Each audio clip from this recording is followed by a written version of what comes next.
This was Hunger Games fan fiction. This is so bad. Like, this is so bad. That's not what you were expecting, was it? Am I even a Hunger Games fan? Look at me, am I a liar? Am I a liar? Because why can't I remember the man's name? I don't think there's ever been a time someone has spun around and I'm like, I'm in love, I'm obsessed.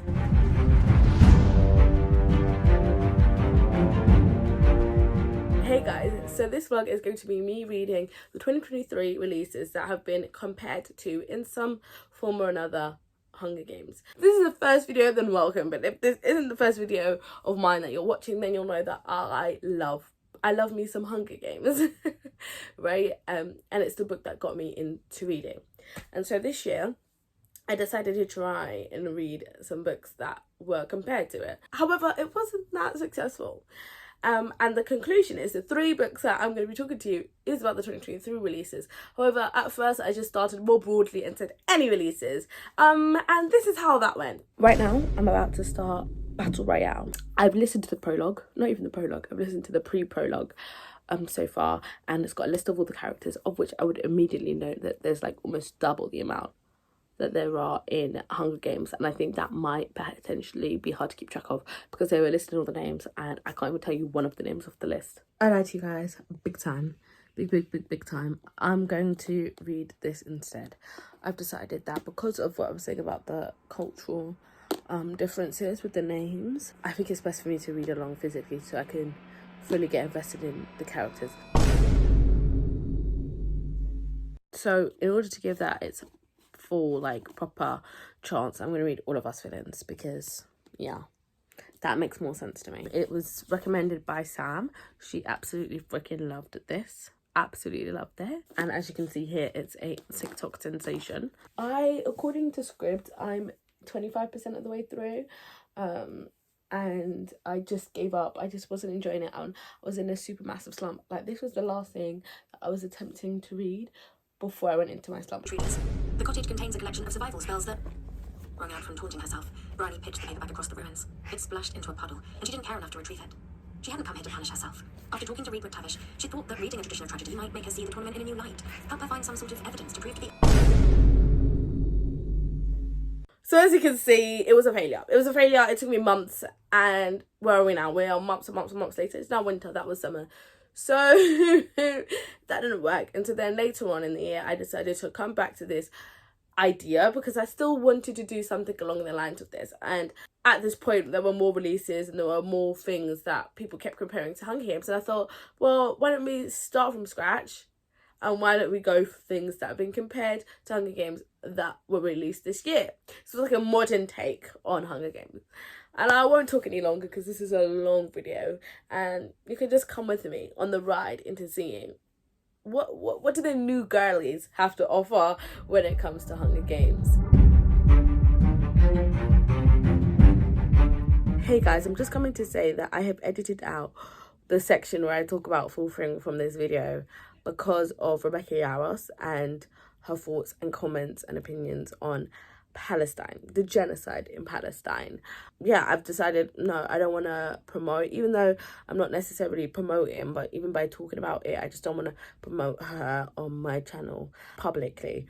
So what I have done is I still edited the video and I had it all kind of ready beforehand. So what I am going to do is I'm going to leave the full version unlisted in the description box, so you can go and see my thoughts, because since I've already read it, you can go and see my full thoughts on it.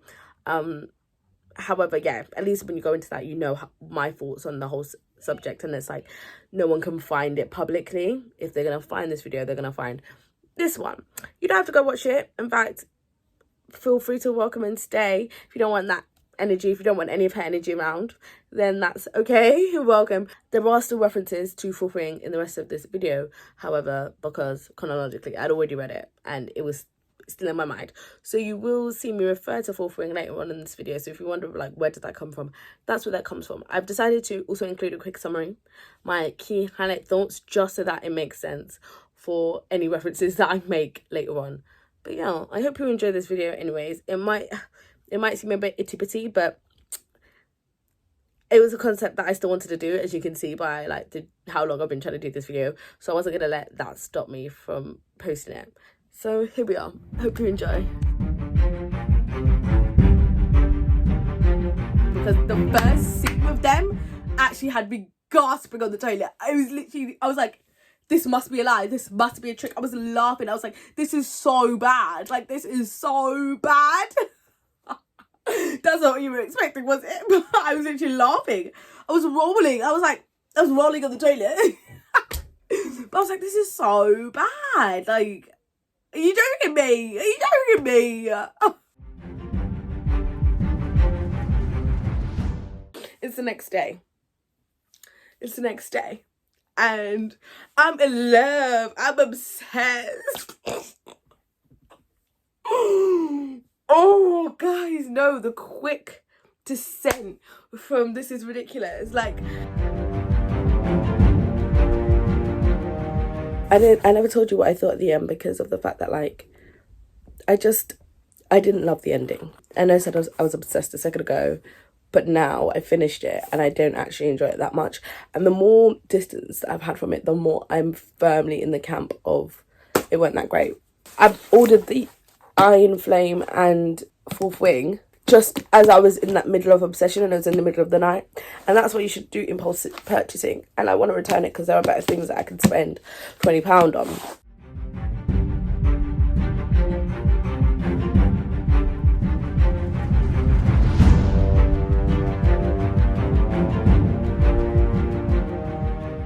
Hey guys, so I've done 6 hours of travelling. I can't stay and talk. But Chang'e All Stars, I'm an hour and a half into it and I have no clue what's going on. Now, I am listening to the audiobook exclusively and I do feel like that is mayhaps hindering my understanding levels because I have no clue what the heck is going on. I don't even know who our main character is. I don't. Like, they've said so many names that, like, I have no clue what's going on. And they keep repeating also the name of the corporation. Or, like, yeah, I think it's a corporation. Because they keep saying this is a trademark. Trademark. And the only thing that I'm catching is the trademark. So I have no clue if it's the same person that they're referring to, if it's different people. I'm just bare lost. So I'm an hour and a half into it. Basically, the plot line for Chang'e All Stars, from what I know so far, is that it follows a dystopian world, specifically America, where instead of going to prison or being put to death penalty, or maybe both, they can opt to, like, basically be in this gladiator thing where they fight to the death with other prisoners. And if they survive for 3 years, then they get freed, right? Or pardoned or something. Gladiators for the prisoners. Now, I have no clue what's going on. Like, that's the basic premise. Who's our main character? What's happening? Don't really know. To be fair, though, I am seeing immediately the connections to Hunger Games. Like, the fact that the way that they are covering the fights to the death is very much like Hunger Games, you know what I mean? In terms of the fact that it's such a sport for everybody else, like the spectatorness of it all is very much reminding me of the Capitol, when the Capitol would just be like, oh my god, over the Hunger Games. That's the same sort of vibe that they have about the champions. They have their favourite champions, they want to see who wins, you know, so it's very much that same vibe. And similarly, there's a presenter, announcer who is immediately reminding me of Caesar Flickerman. They are so similar in terms of, like, no, they're not similar in terms of personality, but, like, just the way that he's like, and what do you think? And, like, do you know what I mean? The whole presentiness of it is really reminding me of that. Now, I understand that that's not necessarily unique, but there you are. It's built on the backs of its forefathers, this book. Do you know what I mean? Just in the fact that, like, no story is 100% unique, and, like, there's always something that's going to reference something else or be similar to something else, because there's no new plotline under the sun. Like, Hunger Games wasn't the originator of that presenter either. So, you know what I mean? It's really and truthfully linking back to a similar source for that. Anyway, I don't know why I felt the need to expand on that further. You probably understood what I was saying. Was there another thing that was reminding me of Hunger Games? I don't think so. Not at present, but I can tell there's going to be, like, some sort of rebellion. Obviously it's a dystopian, so I'm assuming there's going to be some sort of rebellion or something. Someone's going to start rise up as if you had a choice. You know what I mean? Someone's going to rebel. If we burn, you burn with us. Really and truthfully, I've only read one for this vlog. But so far, no books have had a rally cry and I'm really missing a Riley Kai. I don't think anybody knows what a defining moment that is in my life. If we burn you, but if I was to get a tattoo of anything, or like any bookish tattoos, I should say, that is like one of my number ones, something to do with Hunger Games, but it would be flames, because it would be in reference to, if we burn, you burn with us. Yes, Katniss, squad, Katniss, squad, Katniss. That's Katniss's black supporters. Squad, Katniss. That's it. That's all I've got to tell you. Because I don't really understand what's going on in Shangang, there's actually zero motivation for me to pick this up. And I read Fourth Wing so quickly, I want to continue that momentum. Listen, I don't make the rules make themselves. Do you know the funniest thing about me coming to you at times like this? I feel cozy and comfortable and happy with it. And then I'm editing and then I'm like, can you please get yourself together? Just a tad. Just a tad. Let me put some earrings in, because I feel like immediately that's just more put together. And this is actually a serious thing that I'm back with you. I'm going to DNF Shangang. I'm going to. This video is cursed. This is a cursed video, because why do I not like anything that is supposed to be like Hunger Games? To be my favourite book ever, for me to not like anything that is compared to it is a bit sus. It's highly suspicious. So I have an answer. Also, I got this from America when I was there. So look, we'll eat some of the snacks that I had whilst I was there. Everything else is gone. That's a lie. I've still got M&Ms. Do you know what, yeah? You're thinking, how many months have you had them? Do you not know these things last for a long time? But I'm pretty sure this goes off in 2024, so I want to eat it before 2024. Yeah, March 2024. It's November 2023. Anyway, this is extra watermelon flavoured, okay? And I'm not going to lie, guys, they're amazing. Yeah, I'm going to DNF Shangang also. And why? Because I'm about 25% of the way through now. And the thing is, I could care less, but it'd be hard. Do you see what I'm saying? Like, I could care less, but it'd be very hard for me to care less. You know what I'm saying? Like, the level of care is just at an all-time low. Part of me wants to insert a song about all-time low here, but my knowledge of all-time low is quite low, should I say. So I just feel like, why am I pushing myself? Because this video, the way I finished the other book so quickly, and I've got my other 2023 release. I've got my other book, so let me just read that instead. Yeah, I just feel like it's a sufferation, and life is not made to suffer. Is this a bad book? No, but I want to say 50% of where I'm at now, I shouldn't have eaten this whilst I'm talking, but anyway. 50% of where I'm at now, I was confused. I was bare confused for the majority of this reading experience. And therefore, I just wasn't engaged, and it was just so hard. I didn't know who the characters were. I couldn't tell. That's the very basics. You should know who the main characters are. And for so long, I didn't know who the main characters were. It was such a struggle for me. And then now I kind of know. Now I kind of get the vibe, but I'm not interested in the vibe. And it's like, can I push through? Yeah, but how many months is it going to take me to push through? You understand? So I think I'm just going to give it up. Give it up, you can't wait, cause I know where you've been. Such a shame you can't put up a fight. So I feel really bad, because I do think that this is a good book. I would recommend it to other people. Well, not like a personal recommendation, but if someone came up to me and was like, Kemi, should I read Shangang All-Stars? I'm like, yeah, go for it. Because I'm not every reader. I'm every reader. No, I'm not. Anyway, sorry. I'm clearly in a singing mood. Like, my brain clearly isn't in the mood to use my words and articulate, although I have just finished work, so then my brain's like, enough. Stop and just take a break. Yeah, okay, it's enough, because this is starting to become song association. Yeah, this is not an update, this is song association. Yeah, but maybe I'll come back and tell you about Shangang. I always say it in my videos, oh yeah, I'll come back and talk to you about that. Do I ever? No, I don't. So I can make promises, but I shan't. I shan't, and I won't, and I can't. Like, maybe I will come and talk to you more about Shangang later. But for now, I'm just going to go, and I'm going to watch Miss Scarlet and the Duke.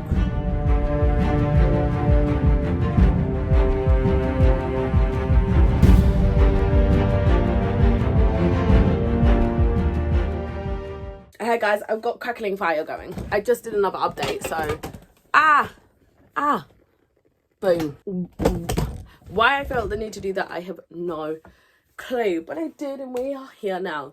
So I'm here to talk to you about Powerless, which is, I think, the last book I'm going to read for this vlog. And I don't think I spoke to you at all, really, during it. I don't think I spoke to you not at one stage. And I feel like, what kind of booktuber does that? What kind of booktuber reads an entire book and doesn't say a word? Not a peek, not a boo came out of my mouth. And I could have, but I would have been like at home in my pajamas, and I'm like trying to, you know, classify it up a little bit more. Like, I'm never gonna be like a super polished gal, but at least this is a little bit better. So, do you know what? I actually do like some cold tea sometimes. Like, this is cold tea, but it's nice. It's nice, I'm not gonna lie. If you're interested, it's decaf Earl Grey from M&S with honey. Yeah, no, that's it. Decaf Earl Grey with honey. Oh, yes, and pea milk. Unsweetened pea milk. Now, that's an order. That's an order. And I'll put you on. If I have to put you on, I'll put you on. It's a good vibe. It's a good vibe. It's a bop. Anyway, that's besides the point. The point is Powerless. What do I think? I actually really love this, guys. I think this is the book. I think this is the new Hunger Games. I'm not going to lie to you. I think this is the new Hunger Games. I'm not even spoken to you about it at all. I just devoured it. And I think that's a sign that it is the new Hunger Games. Because period. I loved it.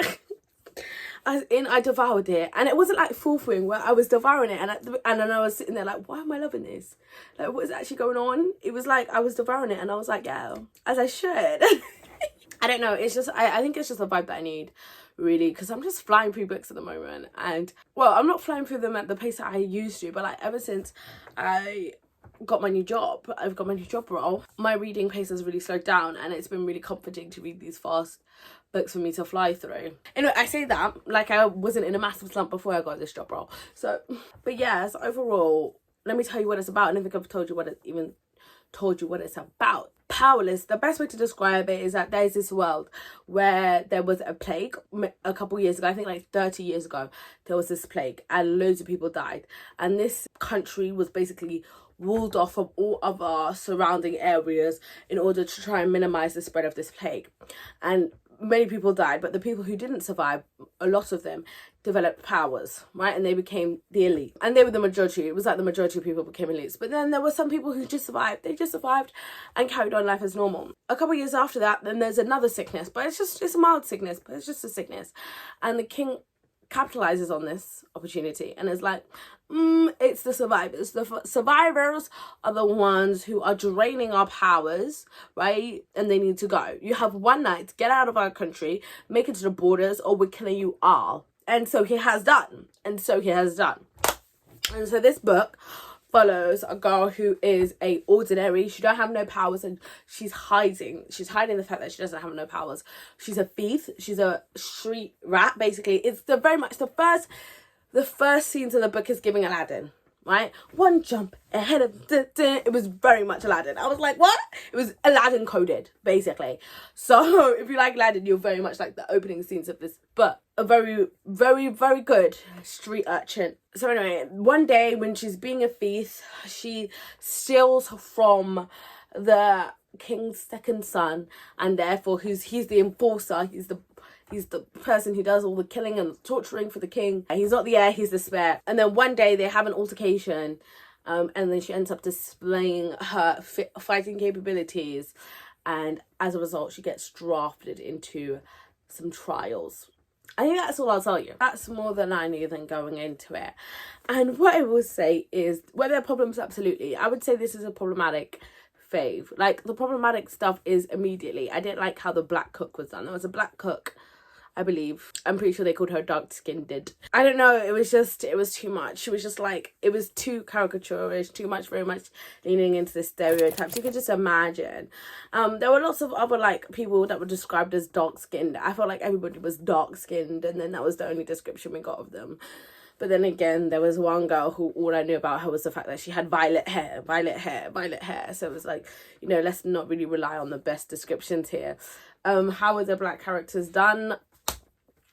I guess. I guess that's my best description for it. Apart from that was alright. But yeah, that really rubbed me up the wrong way. I'm not gonna lie. The black cook, I was just like, ugh. It was just bad vibes. It was bad vibes if you ask me. It was just like the help. And then I was like, oh no, but we love our help. So we're actually good kings. Because it was giving ick. Not gonna lie to you, which was not the intention. It was supposed to be like, oh look, you see, they're actually humble kids, like they actually treat the help with respect. They actually have a bond with the cook rather than treating her like shit. and it wasn't a cute vibe. I was like, okay, period, as you're supposed to. Okay, period, as you're supposed to. These people have been in your lives your entire life, and you're acting like it's a good trait. You know, one person in that kitchen, everybody else was just a servant. You knew one person in the kitchen, and I'm supposed to be proud. I'm supposed to clap for you. Wow, it was amazing. Anyway, what else? I will say that this book was a bit of a joke, how much it was like Hunger Games. So like, yeah, I came because it was described to be like Hunger Games. No, this was Hunger Games fan fiction. This was Hunger Games fan fiction.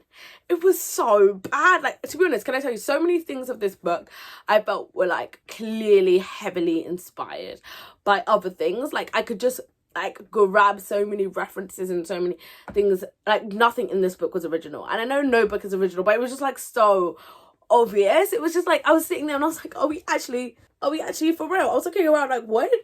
You know what I mean? Is this play about us? It says Hunger Games to this book. It was I mean, I enjoyed it because I love Hunger Games, so like, I'm not mad at you, boy. I'm not mad at you, boy.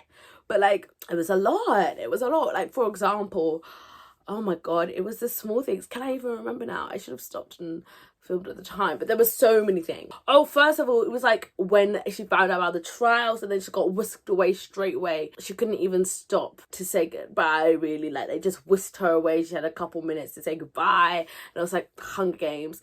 The thing is, it doesn't feel like spoilers because it's just things that have happened in Hunger Games, but I guess it's spoilers for Powerless, so it's a bit of a situation. But I'll give you some more examples if you want to hear. If you don't, you can tap it a couple times forward. Another time is like talking about that, and then when she gets in, like, there's this whole moment of her in the shower and she's like, and there's so many, I just doused myself in so many soaps and stuff, and that is very much Hunger Games coded. Then we've got the she refuses to eat. Like, there's when they first have the food scene, she's like refusing to eat. She's like, oh my god, she's so sick and disgusted by all of the wealth of food there. The main bit is they have like, what, I can't remember the bloody man's name. Am I even a Hunger Games fan?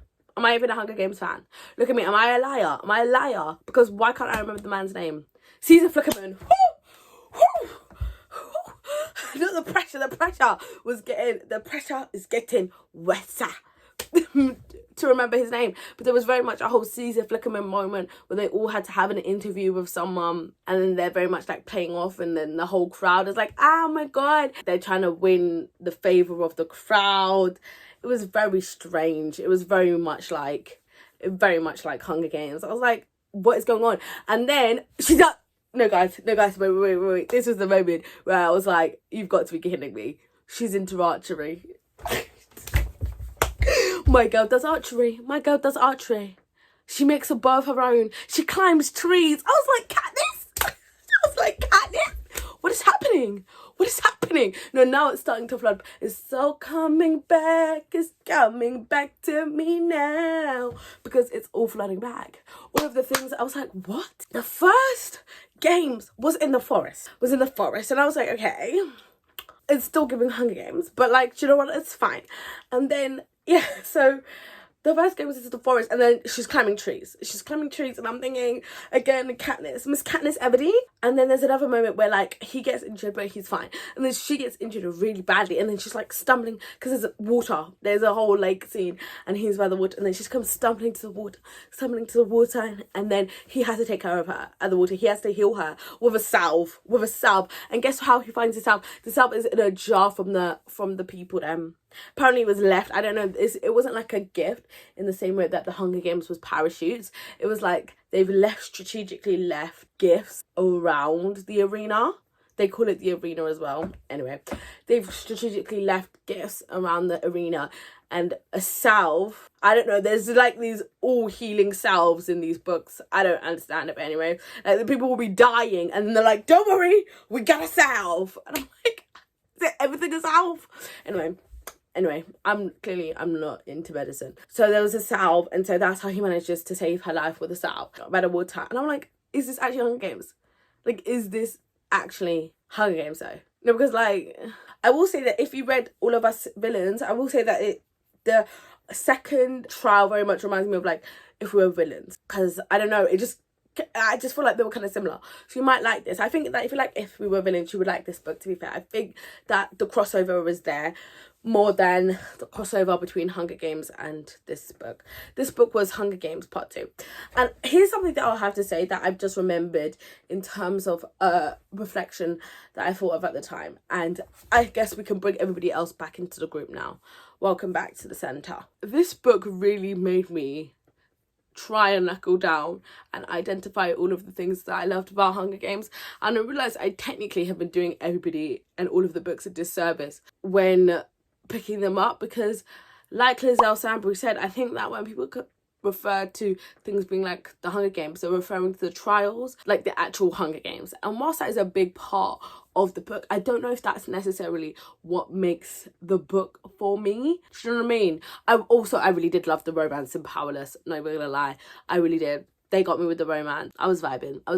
And also I was listening to a podcast and it was like, they were talking about being able to knuckle down specifically the things that you like in a book, because you can have like two concepts that are the same, but because of the way that they carried out, they are completely different books. So there's lots of things that you have to use to articulate what you want in a book. And I really think that I have to do that. I haven't really fully unpacked it yet, but I really think this book made me think, like, what do I like about Hunger Games?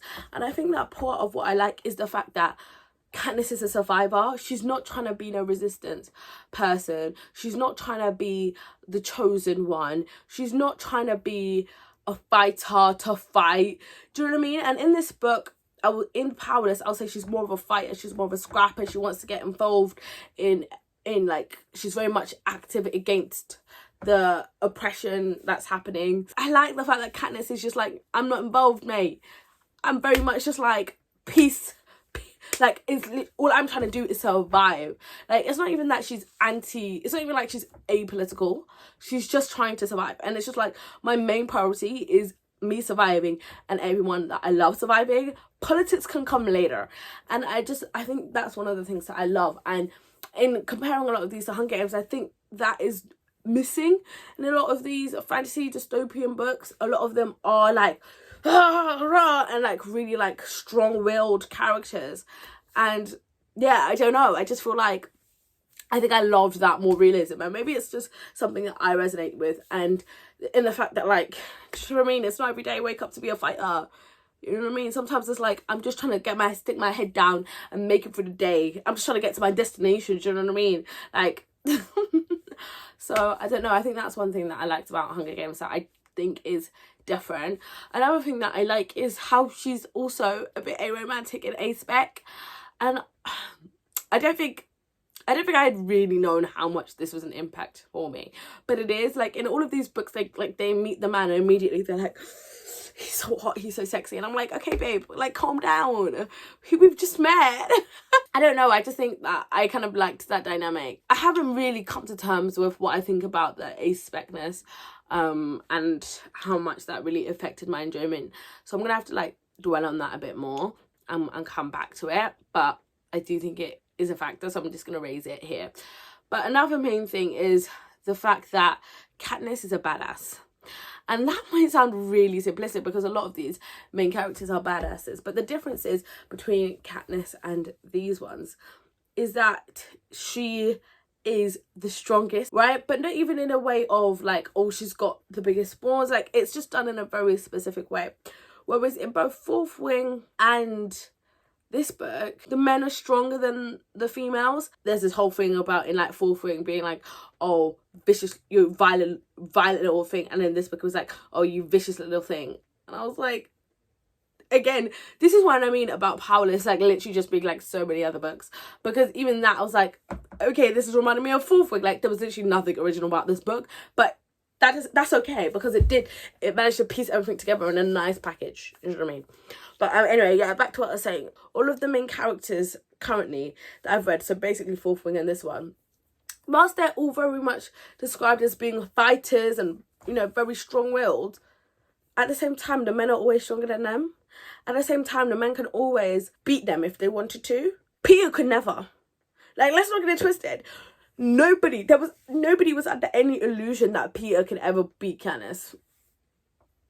And there was just something about that. It wasn't even like, oh yeah, I'm the best, like, like, I'm so vicious, I'm so violent, girl, and I need to flex my physical prowess in order to be taken seriously. It wasn't that, it was just the thing. It was just known, it was just fact. And I actually think that that's actually kind of more badassery for it to just be like an unstated, accepted thing. Like, everybody does. She doesn't need to shout out at the top of the rooftops that she's that girl, because everybody knows she's that girl. She's just that girl.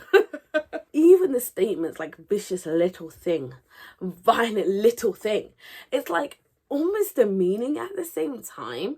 And I get that it's meant to be like really cute and really like sexy and stuff, but really and truthfully, like, in the whole context of this whole books and stuff like that, where they're actually fighting for their lives, I don't know, it just feels a little icky to me. And I think that's actually more female empowerment in terms of Katniss. And I would kind of like to see a resurgence in, she's just that girl. We don't need her. Like, and I guess in Fourth Wing it's slightly different, because in Fourth Wing she has a disability. Now, the efficacy of how well that's done, and I've seen some complaints about that, because it's like, babe, let's talk about accessibility. Like, we don't talk about accessibility in the bedroom, we barely talk about accessibility in most places. The only time we talk about accessibility is climbing on an awful dragon. So it's not like that's even done great, but at least in that case I can understand a bit more about her, like, having to prove herself. But in this book, and I guess in this book as well, she's an ordinary, so again, she's just having to prove herself. But I don't know, there's just something about it. There's just like, please, can we go back to the dynamic of him being the helpless one? Yeah? Because, okay, that's the difference. It's like the power dynamics have shifted. Where before it was like Katniss was the strong one and he was the weaker one. In all of these books, it's shifted to a more patriarchal scenario of him being the powerful one and her being the more vulnerable one. Yeah, she can fight, but she's still more vulnerable. At the end of the day, they gonna beat her ass. They gonna beat her ass. Do you know what I mean? And again, in both of these books, again, we've got the power dynamics of the men having more power over them.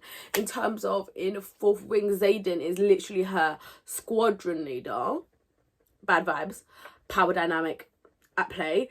And then in this one, he's literally the prince. He's literally the prince and the country's enforcer. So basically a head general.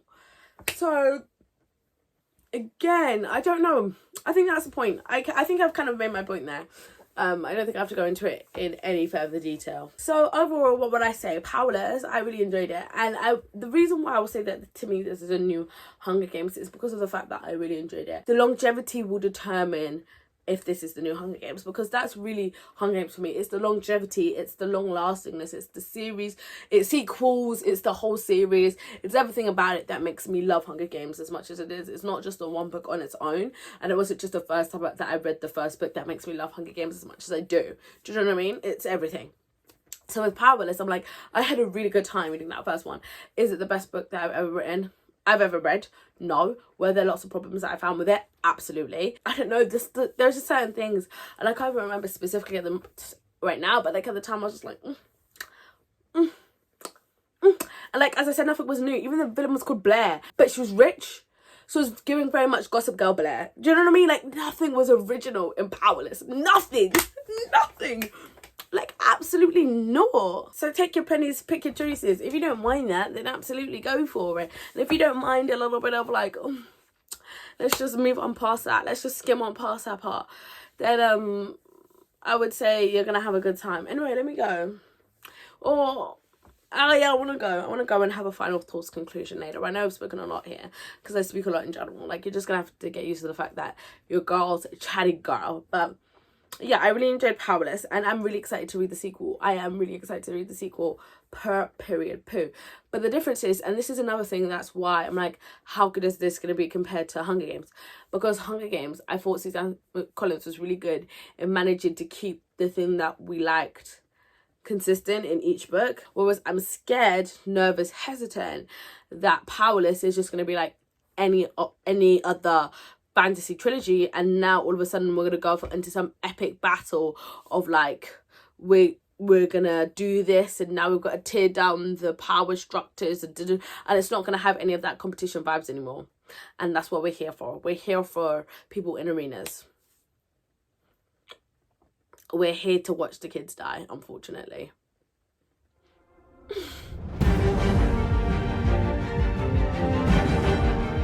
So in this vlog, I actually only ended up finishing 2 books, but 3 books were featured in this vlog. The first of which was Fourth Wing by Rebecca Yarros. The second book that I tried to pick up was Chain Gang All Stars. I've been saying Chain Gang All Stars this whole time, but it's Chain Gang. And what did I think of this book? I had to do an effort. It just wasn't for me. Listening to it on audio, I don't think helped. But I just think overall, it wasn't for me. But at the same time, I really, really applaud what this book is trying to do and how it's trying to do it. You know, I love how it's tackling the injustices of the US justice system, right, head on. Yeah, making a dystopian out of it. And I think that's what dystopians are all about. It's about holding up a mirror, a reflection of our current society. And I enjoyed having a different aspect because a lot of these dystopians, they come from a specific lens. So it's really nice to see a dystopian that's tackling more racial issues, which is good. However, it just, enjoyment wise, it wasn't for me. And I think that I would actually prefer to read a non-fiction book about the topic, because it's not that I'm uninterested in the topic, it just wasn't engaging enough for me, unfortunately. And the last 2023 release that has been compared to Hunger Games that I read was Powerless. And I actually think that this is the most applicable. Like, this deserves the title like Hunger Games. However, it's fan fiction. So it's like, yeah, you're like Hunger Games, but you're fan fiction, so of course you're gonna be. And I think that's the difference. I think these other 2 books aren't fan fiction. They are doing their own things and they stand in their own right, whereas Powerless literally can't. Without Hunger Games, there would be nothing to Powerless. Having said all that, I think I can walk away with the most like simplistic enjoyment from Powerless than I can with any of the others. And I think the difference is that these 2023 releases, they aren't trying to be Hunger Games because there is some sort of like taboo over dystopians in the publishing industry. And I don't really understand why. And I think that's starting to be broken by the resurgence of Hunger Games. Since this movie, I think people have seen that like there is still very much a love for Hunger Games, and so I think that might slightly be broken. And I think also Fourth Wing and Powerless, all of these books, I think they're starting to show that like, oh wait, maybe people do want the dystopian era back. And so I think if we keep an eye out in the next couple of years, we might see more and more sort of that like YA dystopians and dystopians more broadly, like in general. All of these have been adult, which I think is very interesting. And I think that might be because they're trying to target that same audience who read and loved Hunger Games, and they would have aged up into adult. So that's another interesting point to make there. So yeah, I think overall, when I say this vlog is successful, no. I wouldn't say this vlog is successful because there's more DNFs than there were finished completed books. And I think that is because of the fact that, as I said, I think I need to do some reflection into all of the things, all of the different elements, like the different ingredients that were added into Hunger Games that made this recipe that I love. Anyway, I hope you enjoyed this video. It's long. And it took me long to edit it. So in conclusion, I hope you enjoy this. I hope it's enjoyable. And I'll see you in the next one. It's the end of the year, so we'll soon be doing all the end of year stuff. And I'll see you then. Bye, guys.